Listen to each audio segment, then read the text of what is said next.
আসসালামু আলাইকুম দর্শক, আজকের আয়োজনে স্বাগতম জানাচ্ছি।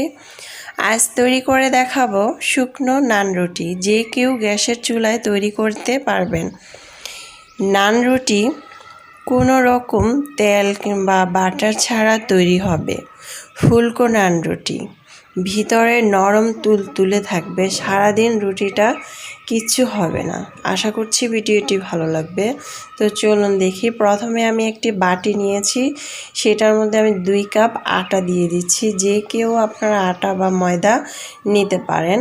এখানে স্বাদ মতো লবণ, 1 টেবিল চামচ চিনি দিয়ে দিলাম, ইস্ট দিয়ে দিলাম 1 টেবিল চামচের মতো, তারপরে দিয়ে দিলাম ঘি 1 টেবিল চামচ, রেগুলার রান্নার তেল দিয়ে দিলাম 1 টেবিল চামচ। দিয়ে আমি এটাকে শুকনো একটু মেখে নেব। তারপর আমি আগে থেকে তরল দুধ গরম করে নিয়েছি। এটাকে হালকা গরম দিতে হবে, বেশি গরম দেওয়া যাবে না। আমরা কিন্তু সকালবেলা ঝটপট এই নানটাকে বানিয়ে ফেলতে পারি, বাচ্চাদেরকে নান বানিয়ে খাওয়াতে পারি। খুবই মজার একটি নান। দুধের মধ্যে আঙ্গুল দিয়ে দেখতে হবে যে দুধটা কি কতটুকু গরম আছে। এটা দেখে আস্তে আস্তে করে দুধটাকে দিয়ে অল্প অল্প করে গোলাটা তৈরি করতে হবে। বেশি দিলে একসাথে গোলাটা নরম হয়ে যেতে পারে। তো আমার এটা হয়ে গিয়েছে গোলাটা। এখন আমি উপর থেকে একটু পরিমাণ তেল দিয়ে মাখিয়ে দিব, যাতে গোলাটা ড্রাই না হয়ে যায়। এটাকে রেস্টে রাখবো প্রায় 2-3 ঘন্টার মতো। চুলার সামনে রাখবো এটা। তো আমি 1 ঘন্টা পরে চলে আসলাম। এটা যত বেশি রাখবেন ততই নরম তুলতুলে হয়ে যাবে। এখন আমি এটাকে মেখে বাতাসটাকে বের করে নেব। তারপরে আমি এটাকে 4-5 টুকরা করে নেব। এভাবে করে আপনারা চাইলে একটু মোটা করতে পারেন বা পাতলা করতে পারেন। তো গোল গোল করে আমি এভাবে করে একটি রুটি বানিয়ে নিব।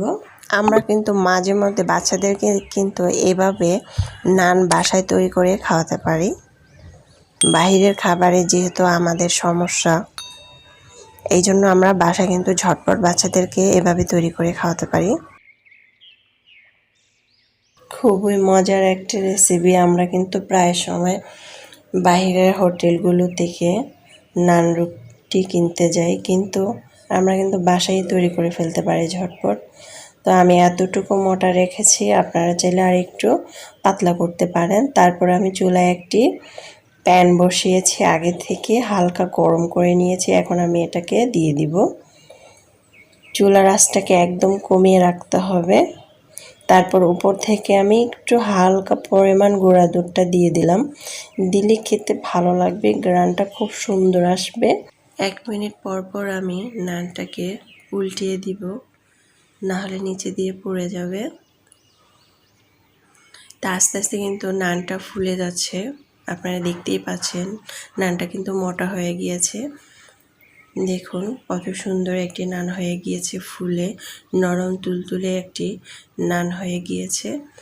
এভাবে উপর থেকে চেপে চেপে ধরতে হবে। খুবই সুন্দর একটি গ্রান আসতেছে। তো এখন আমি এটাকে উঠিয়ে নিব। তো আরেকটি নান আমি বানিয়ে দেখেছি, আমি একটু পাতলা করে দেখাচ্ছি। ওইটা ছিল মোটা, এটা একটু পাতলা। নানটা কত সুন্দর ফুলে ফুলে উঠছে।